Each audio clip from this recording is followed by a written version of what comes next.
এই মুহূর্তে সিলেটের জকিগঞ্জে আছেন রিপোর্টার আমিনুল ইসলাম, সরাসরি যাচ্ছি তার কাছে। আমিনুল, এই মুহূর্তে আমরা রয়েছি জকিগঞ্জের এম এ হক চত্বরে। এই চত্বরটি পুরোটাই ডুবে গিয়েছে এবং 2022 সালের যে ভয়াবহ বন্যা, তখনও কিন্তু এই এম এ হক চত্বরে পানি ওঠেনি।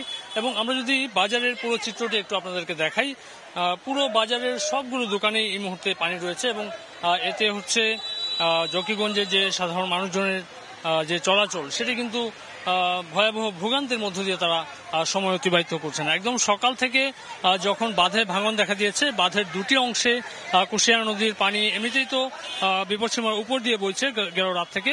ভোর নাগাদ আসলে বাঁধের দুটি অংশে ভেঙে যাওয়ার কারণে এই পুরো জকিগঞ্জ এলাকাটি ডুবে যায় এবং ব্যাপক ক্ষতির মুখে রয়েছেন এখানকার বাসিন্দারা থেকে শুরু করে বাজারে যেসব ব্যবসায়ীরা রয়েছেন তারা।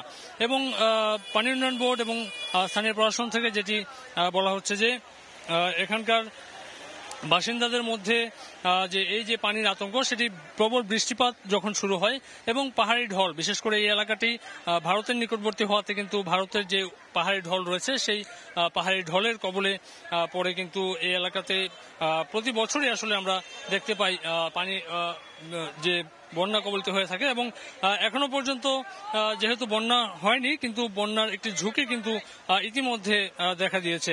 তবে এখানকার স্থানীয় যে প্রশাসন রয়েছে, বিশেষ করে ইউএনও এবং এখানকার অন্যান্য যেসব স্থানীয় প্রশাসনের কর্মকর্তা, তাদের কর্মতৎপরতার ব্যাপার নিয়ে এই এলাকার মানুষের অসন্তোষ রয়েছে। তবে জেলা প্রশাসনের কার্যালয় থেকে একজন অতিরিক্ত জেলা প্রশাসক কিন্তু এই এলাকাতে বিকেল নাগাদ ভিজিট করেছেন। তো এই ছিল আসলে এখানকার চিত্র এবং আমরা ফিরে যাচ্ছি স্টুডিওতে। সরাসরি ছিলাম সিলেটে।